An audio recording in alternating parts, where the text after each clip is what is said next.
Good morning friends, and welcome back to the channel. So today we find ourselves in Woodstock in Oxfordshire. We've come to take a look around the very magnificent Blenheim Palace. This is home to the Dukes of Marlborough. We have been before. We came at Christmas, so there is a Christmas vlog of Blenheim which we'll include the link to. So we hope this vlog finds you well, and we're going to go on inside and take a look. Let's go.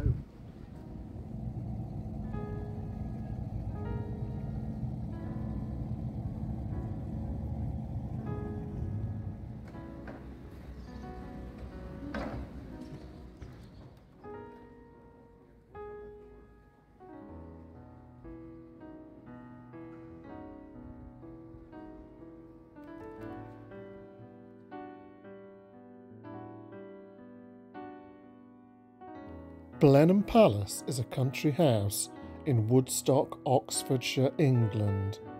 It was originally called Blenheim Castle, but has been known as Blenheim Palace since the 19th century. It is one of England's largest houses, built between 1705 and 1722. It was designed by renowned architects John Vanbrugh and Nicholas Hawksmoor. The palace is named after the 1704 Battle of Blenheim. It was originally intended to be a reward to John Churchill, the first Duke of Marlborough, for his military triumphs against the French and Bavarians in the War of the Spanish Succession, culminating in the Battle of Blenheim. The palace is notable as the birthplace and ancestral home of Sir Winston Churchill. On this tour we saw the room where he was born.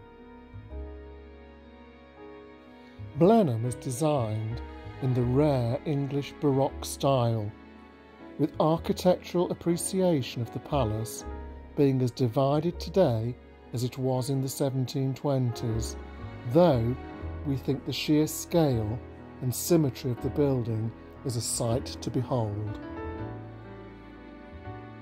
On our visit, we entered straight into the Great Hall.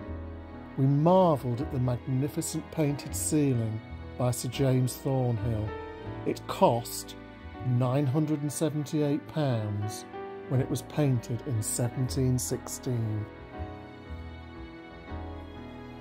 Following its completion, the palace became the home of the Churchill family, later the Spencer Churchills, for the next 300 years, with various members making changes to the house interiors, park and gardens during that time.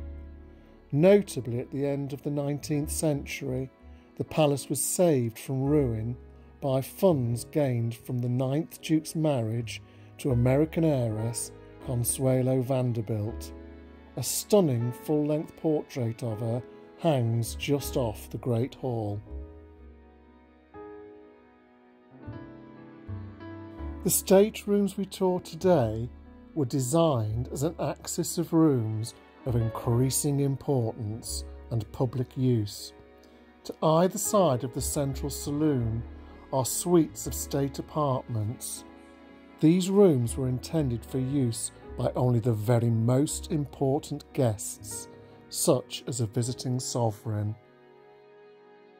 These rooms are furnished with many valuable artefacts, including a very fine art collection and some stunning clocks.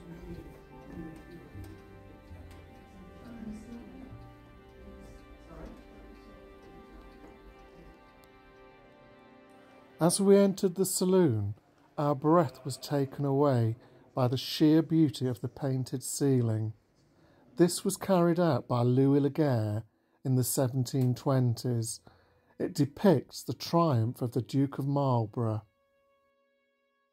The murals in the saloon surround you from their high vantage point.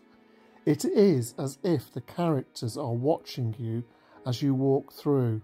No doubt they have done this for centuries. These were also painted by Laguerre and cost £500 at the time.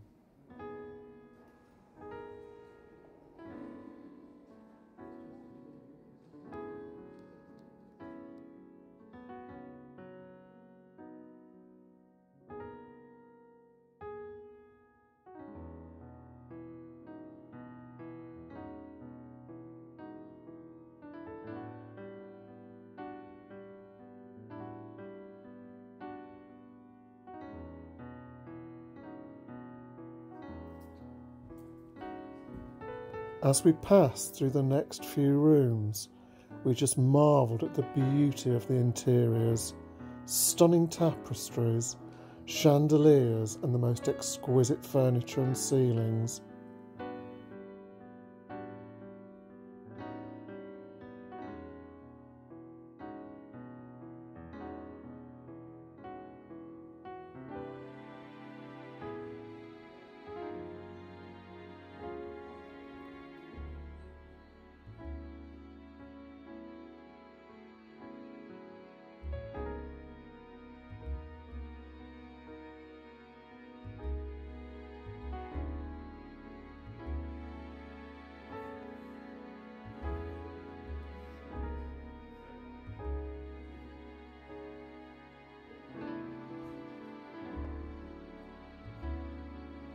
One of the most remarkable rooms at Blenheim Palace is the Long Library, designed by Nicholas Hawksmoor.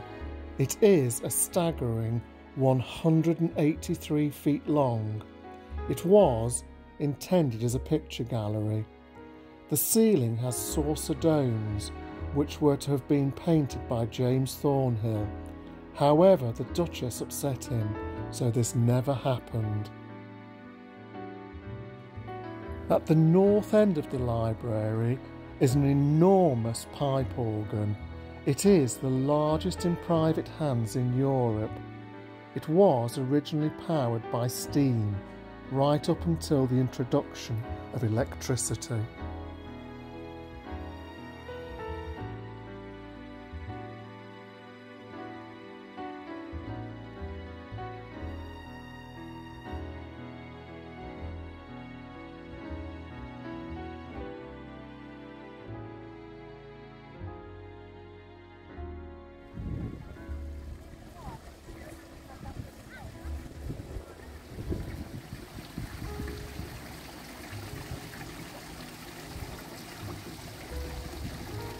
Well, we've just been inside Blenheim Palace and what a treat. Absolutely beautiful, wasn't it? Yes, you can see why they call it a palace. It is indeed a palace. And we saw the same tour guide that we saw at Christmas, the very lovely Gary. Very welcoming and very informative, an absolute credit to Blenheim Palace. So we're just going to take a look around the grounds now, so stay with us, guys.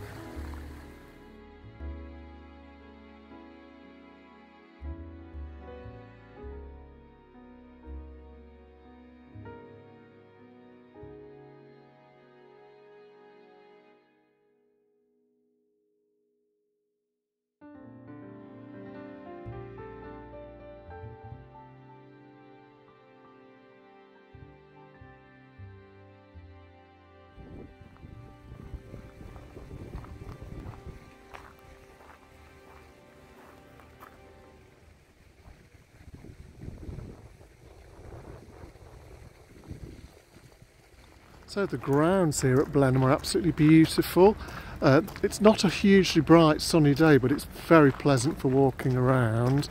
We're just heading out now towards the lake, and there's some really interesting modern sculptures on this route.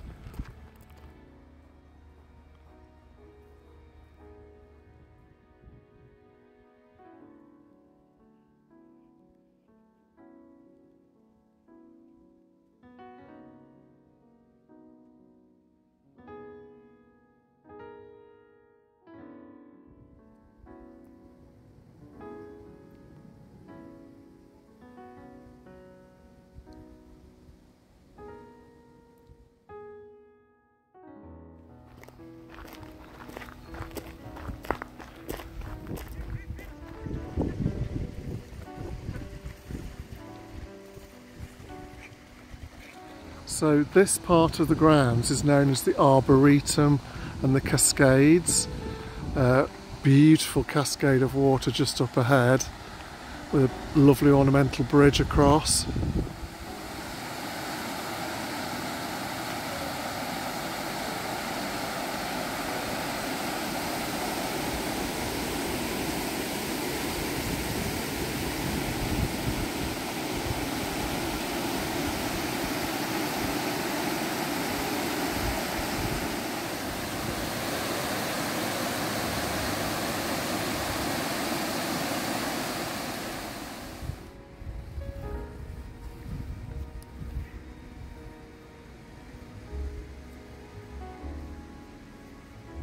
So guys, that concludes our tour of Blenheim Palace. It does, what a fabulous place. It really is fabulous. It's not called a palace for nothing. It is absolutely stunning and huge.